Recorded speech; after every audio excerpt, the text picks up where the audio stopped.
Assalamualaikum warahmatullahi wabarakatuh.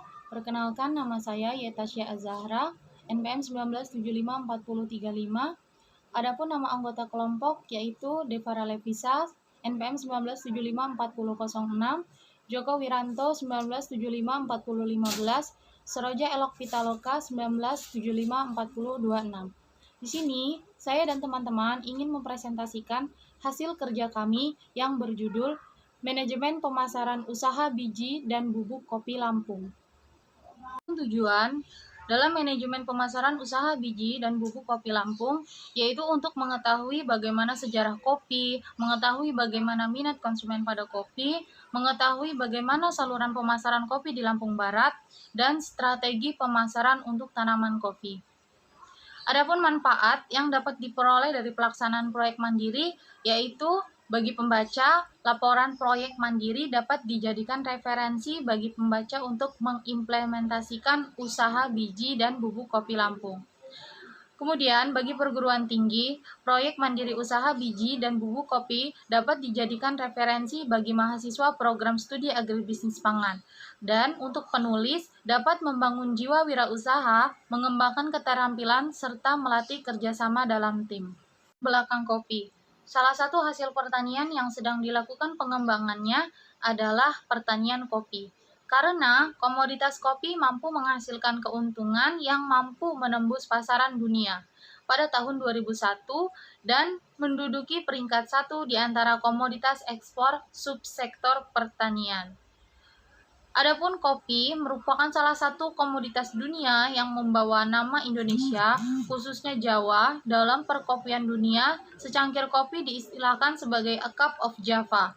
Indonesia sejak zaman Belanda dikenal sebagai produsen kopi dengan cita rasa terbaik di dunia.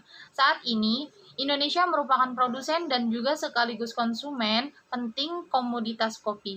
Sebagai produsen, Indonesia menempati urutan keempat setelah Brasil, Vietnam, dan Kolombia, dan sebagai konsumen berada dalam urutan ketujuh, menurut International Coffee Organization.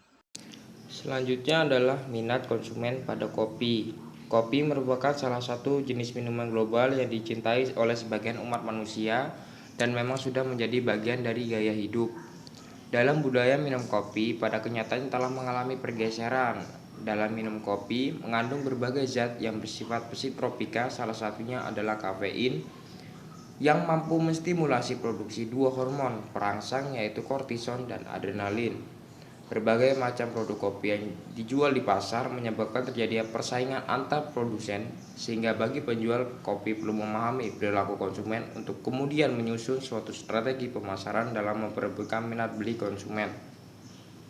Keadaan menuntut penjual untuk mengetahui apa yang dibutuhkan konsumen dan meneliti apa yang menyebabkan konsumen memilih dan membeli produk tersebut. Krasna 2012. Selanjutnya yaitu saluran pemasaran kopi di wilayah Lampung Barat. Kebanyakan petani kopi Lampung Barat hanya sebagai price taker, penerima harga. Ini disebabkan bargaining position, posisi tawar mereka yang lebih rendah sehingga keuntungan yang mereka peroleh belum optimal. Posisi tawar yang rendah juga disebabkan oleh pola pemasaran kopi di Lampung Barat masih terdapat rantai pemasaran yang panjang. Ada 4 rantai pemasaran yang terjadi. Yang pertama, petani ke konsumen. Yang kedua, petani ke tengkulak ke pengumpul besar, dan terakhir konsumen. Yang ketiga, petani pengumpul besar konsumen. Yang keempat, petani pengumpul besar konsumen. Selanjutnya ialah strategi pemasaran.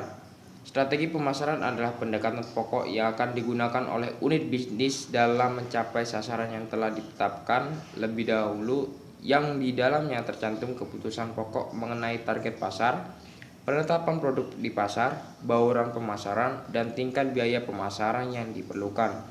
Menurut Asauri 1990, strategi pemasaran adalah rencana yang menyeluruh, terpadu, dan menyatu di bidang pemasaran yang memberikan paduan tentang kegiatan dijalankan yang mendapatkan tujuan pemasaran suatu perusahaan.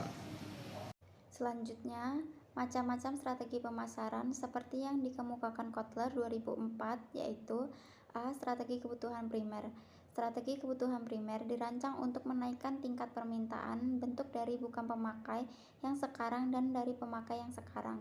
Ada dua pendekatan strategi yang mendasar untuk merangsang kebutuhan primer adalah sebagai berikut.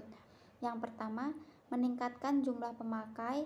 Yang kedua, meningkatkan jumlah pembelian lewat penggunaan yang berbeda, tingkat konsumsi yang tinggi, penggantian yang lebih cepat.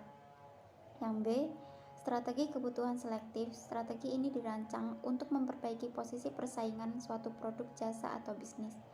Fokus dasar strategi ini adalah bagian pasar, karena perolehan penjualan diharapkan akan datang dengan mengorbankan bentuk produk atau kelas produk pesaing. Strategi kebutuhan selektif dapat dicapai dengan mempertahankan pelanggan lama atau dengan menjaring pelanggan baru. Analisis biaya. Untuk mencari biaya total menggunakan rumus yaitu TVC sama dengan total biaya bahan ditambah biaya operasional sama dengan 230.000 ditambah 1.140.000 sama dengan 1.370. TFC sama dengan 170.000. Kemudian TC sama dengan 1.140.000 ditambah 170.000 sama dengan 1.123.000. Untuk mencari penerimaan menggunakan rumus yaitu TR sama dengan hasil produksi dikali harga jual. TR sama dengan 5 kilo dikali 15.000 dikali 30 sama dengan 2.250.000. Untuk mencari keuntungan yaitu menggunakan rumus keuntungan sama dengan TR dikurang TC sama dengan 2.250 sama dengan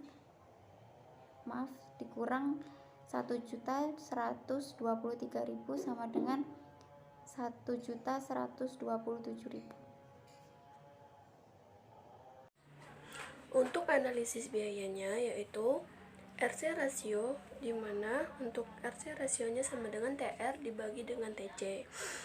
Untuk TR-nya yaitu 2.250 dibagi dengan 1.123.000, di mana RC rasionya yaitu 2,0.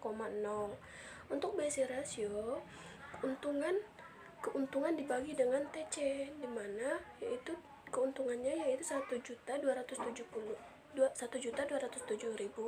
dibagi dengan 1.123.000. Untuk BC rasionya yaitu 1,1.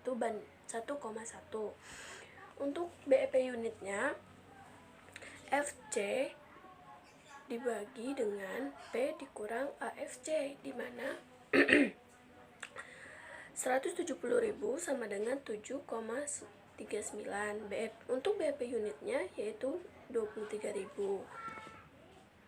Untuk kesimpulannya yaitu aspek keuangan usaha pemasaran bubuk dan biji kopi telah dihitung jumlah biaya totalnya sebesar 1.123.000 dan diperoleh penerimaan sebesar 2.250.000, sehingga yang diperoleh keuntungan sebesar 1.127.000. Sekian dari presentasi kami.